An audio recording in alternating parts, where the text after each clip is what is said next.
예레미야 50장 33절에서 46절입니다. 만군의 여호와께서 이와 같이 말씀하시니라. 이스라엘 자손과 유다 자손이 함께 학대를 받는도다. 그들을 사로잡은 자는 다 그들을 붙들고 놓아주지 아니하리라. 그들의 구원자는 강하니 그의 이름은 만군의 여호와라. 반드시 그들 때문에 싸우리니 그 땅에 평안함을 주고 바벨론 주민은 불안하게 하리라. 여호와의 말씀이니라. 칼이 갈대아인의 위에와 바벨론 주민의 위에와 그 고관들과 지혜로운 자의 위에 떨어지리라. 칼이 자랑하는 자의 위에 떨어지리니 그들이 어리석게 될 것이며 칼이 용사의 위에 떨어지리니 그들이 놀랄 것이며 칼이 그들의 말들과 병거들과 그들 중에 있는 여러 민족의 위에 떨어지리니 그들이 여인들 같이 될 것이며 칼이 보물 위에 떨어지리니 그것이 약탈되리라. 가뭄이 물 위에 내리어 그것을 말리리니 이는 그 땅이 조각한 신상의 땅이요 그들은 무서운 것을 보고 실성하였음이니라. 그러므로 사막의 들짐승이 성냥이와 함께 거기에 살겠고 타조도 그 가운데 살 것이요 영원히 주민이 없으며 대대에 살 자가 없으리라. 여호와의 말씀이니라. 하나님께서 소돔과 고모라와 그 이웃 성읍들을 뒤엎었듯이 거기에 사는 사람이 없게 하며 그 가운데 머물러 사는 사람이 아무도 없게 하시리라. 보라, 한 민족이 북쪽에서 오고 큰 나라와 여러 왕이 충동을 받아 땅끝에서 일어나리니 그들은 활과 투창을 가진 자라. 잔인하여 불쌍히 여기지 아니하며 그들의 목소리는 바다가 슬레임 같도다. 딸 바벨로나, 그들이 말을 타고 무사같이 각기 네 앞에서 대열을 갖추어도다. 바벨론의 왕이 그 소문을 듣고 손이 약하여지며 고통에 사로잡혀 해산하는 여인처럼 진통하는도다. 보라, 사자가 요단의 깊은 숲에서 나타나듯이 그가 와서 견고한 처수를 칠 것이라. 내가 즉시 그들을 거기에서 쫓아내고 택한 자를 내가 그 자리에 세우리니 나와 같은 자 누구며 출두하라고 나에게 명령할 자가 누구며 내 앞에서 설 목자가 누구냐. 그런즉 바벨론에 대한 여호와의 계획과 갈대 사람의 땅에 대하여 품은 여호와의 생각을 들으라. 양떼 어린 것들을 그들이 반드시 끌어가고 그들의 초장을 황폐하게 하리니 바벨론이 약탈당하는 소리에 땅이 진동하며 그 부르짖음이 나라들 가운데 들리리라 하시도다. 아멘. 그 당시 예레미야가 굉장히 강했고 또 그 당시 예레미야 강한 것이 아니라 바벨론이 굉장히 강했고 이 바벨론이 굉장하게 여러 민족들을 굴복을 시켰어요. 그래서 바벨론은 교만해졌고 또 바벨론은 이렇게 쓰시는 이 바벨론을 쓰시는 하나님을 그들은 인정하지 않았습니다. 하나님은 바벨론을 온 세계에 배역해지고 음란해진 땅을 심판하기 위한 도구로, 망치로 사용하셨다고 말씀하셨습니다. 그런데 바벨론은 자신이 힘이 있어서 그들이 믿는 신 벨이 모르닥이 힘이 있어서 그 주위에 이 모든 이스라엘 땅 또한 이 팔레스틴 땅을 굴복시켰다라고 착각을 했던 것입니다. 예레미야에 보면 바벨론의 심판이 굉장히 길게 나옵니다. 그리고 놀랍게도 이사야 때는 바벨론이 그렇게 강하지 못했습니다. 이사야 선지자가 이사야서를 쓸 때 그때는 아수르가 강력했죠. 그런데도 이 바사 왕 고레스에 대한 예언이 나오고 또 바벨론에 대한 예언이 나옵니다.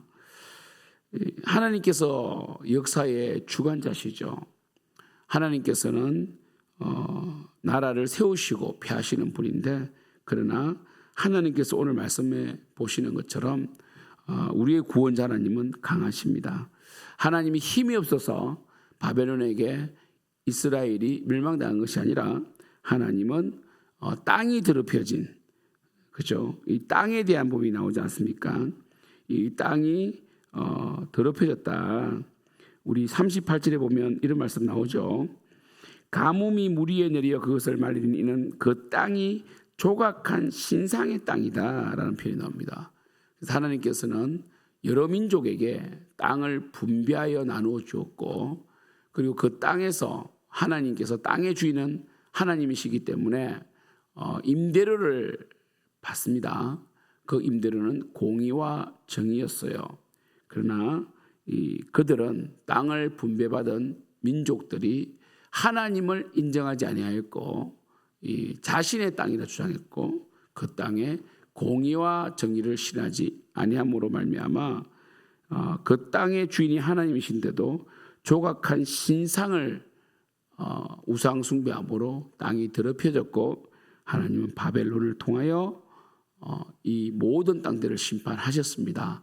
그러나 이 바벨론이 이때 겸손해져서 하나님의 도구로서 하나님께 영광을 돌렸다면 바벨론의 치세는 굉장히 오랫동안 지속되었을 텐데 바벨론은 그렇게 하지 못했습니다. 특별히 예레미야는 52장까지 되어 있는데 예레미야의 마지막에 보면 이 예레미야가 이 하나님의 감동으로 성경을 쓰면서 성전이 무너지고 성전 기명들이 다 바벨론으로 다 이동되었다. 느부사라단 이 의전 이 군대 장관으로 되어 있어요. 그러니까 이 어찌 보면 이 전위대 황제 척이대 이런 존재인데 느부사라단이 하나님의 성전 기명을 다 바벨론으로 가져갔다, 탈취해갔다 이런 부분을 강조하거든요. 그것이 왜냐하면 이 다니엘서에 보면 결국 이 성전 기명을 가지고 이 술을 마셨던 벨사살 그 멸망의 이유가 됩니다. 우리 다니엘서 5장에 보시면 다니엘서 5장 1절 2절 보시면 이렇게 되어 있습니다. 벨사살 왕이 그의 귀족 1000명을 위하여 큰 잔치를 베풀고 그 1000명 앞에서 술을 마시니라. 벨사살이 술을 마실 때에 명하여 그에 붙인 느부갓네살이 예루살렘 성전에서 탈취하여 온 금, 은 그릇을 가져오라고 명하였으니 이는 왕과 귀족들과 왕후들과 후궁들이 다 그것으로 마시려 함이었더라. 이에 예루살렘 하나님의 전 성소 중에서 탈취하여 온 금그릇을 가져오매 왕이 그 귀족들과 왕후들과 후궁들과 더불어 그것으로 마시더라. 그들이 술을 마시고는 그 금, 은, 구리, 새 나무, 돌로 만든 신들을 찬양하니라 되어 있습니다. 이때 사람의 손가락들이 나타나서 왕궁 촛대 맞은편 석계벽에 글자를 쓰죠. 그죠? 그리고 그 글자를 왕이 보게 되었고 이제 왕은 절기는 얼굴빛이 변하고 그 생각이 번민하여 넓적다리 마디가 녹는 듯하고 그의 무릎이 서로 부딪힌다. 두려웠다는 거예요. 두려움에 사로잡히게 됩니다.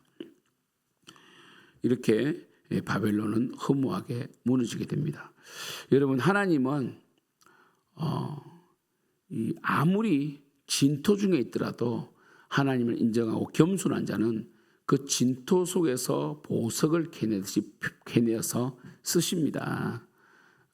여러분 우리 역사적으로 정말 사실 우리는 이 위대한 존재들이 아니잖아요. 그렇죠? 여러분 역사의 성경에 보면 아브라함이 위대했습니까? 아브라함은 75세까지 자녀가 없었던 정말 이 촐로이죠 촐로. 그러나 이 아브라함을 갈대아에서 이끌어내어서 가나안 땅으로 이식해서 하나님의 그 믿음의 조상으로 삼으시잖아요. 그런데 아브라함은 이 하나님의 음성을 듣고 순종하여 간 거죠. 그죠? 간 거잖아요. 그죠? 순종하는 자는 하나님의 그 음성을 듣고 하나님 앞에 겸손한 자는 하나님이 어떻게든 들어 쓰신다는 거예요. 그러나 아무리 능력이 뛰어나고 탁월하다 할지라도 하나님을 대적하고 교만한 자는 하나님께서 철저하게 심판하십니다. 교만이 무엇입니까? 하나님을 인정하지 않는 것입니다. 여러분 우리가 오늘 토요일인데 이제 휴가가 거의 끝이 나고 참이 94년 이후로 최고로 이 그죠? 더웠던 올해라고 그러잖아요, 그죠? 올해 많이 더웠지만 여러분 이까지 오신다 수고하셨고, 우리가 참 힘들고 어렵지만 늘 마음의 평강을 유지하면서 주님을 겸손하게 섬겨가는 여러분 되기를 축복합니다. 교만은 패망의 선봉이요 넘어짐의 앞잡입니다. 여러분, 하나님은 강하십니다. 우리의 구원자는 강하시고 하나님은 이 진노 중이라도 하나님의 백성은 잊지 않으십니다. 우리 그렇게 하나님을 사모하며 하나님을 섬기며 하나님을 신뢰하며 겸손하게 주어진 사명을 감당하는 우리 성도님들 되시기를 축복합니다. 기도하겠습니다. 하나님 아버지, 아무리 강력한 왕국이라 할지라도 나라라 할지라도 능력 있는 개인이라 할지라도 하나님 영광을 위해 살지 아니하고 하나님을 대적하고 교만한 자는 철저하게 하나님께서 심판하십니다. 하나님께서 우리를 이 땅에 살게 하신 것은 우리가 서 있는 땅이 복음의 평안의 신을 통하여 변화가 되고 사명지가 되고 우리를 통하여 하나님을 알게 하기 위한 하나님의 놀라운 은혜의 계획이 있습니다. 우리가 하나님과 겸손히 동행하며 작은 일에 충성하며 겸손하게 주님을 섬겨가게 하시고, 특별히 내일은 주일 예배인데 예배를 잘 준비해서 정말 사모하는 마음으로 하나님께 예배드리는 저희들 될 수 있도록 역사하여 주시옵소서. 감사하고 예수님의 이름으로 기도드립니다. 아멘.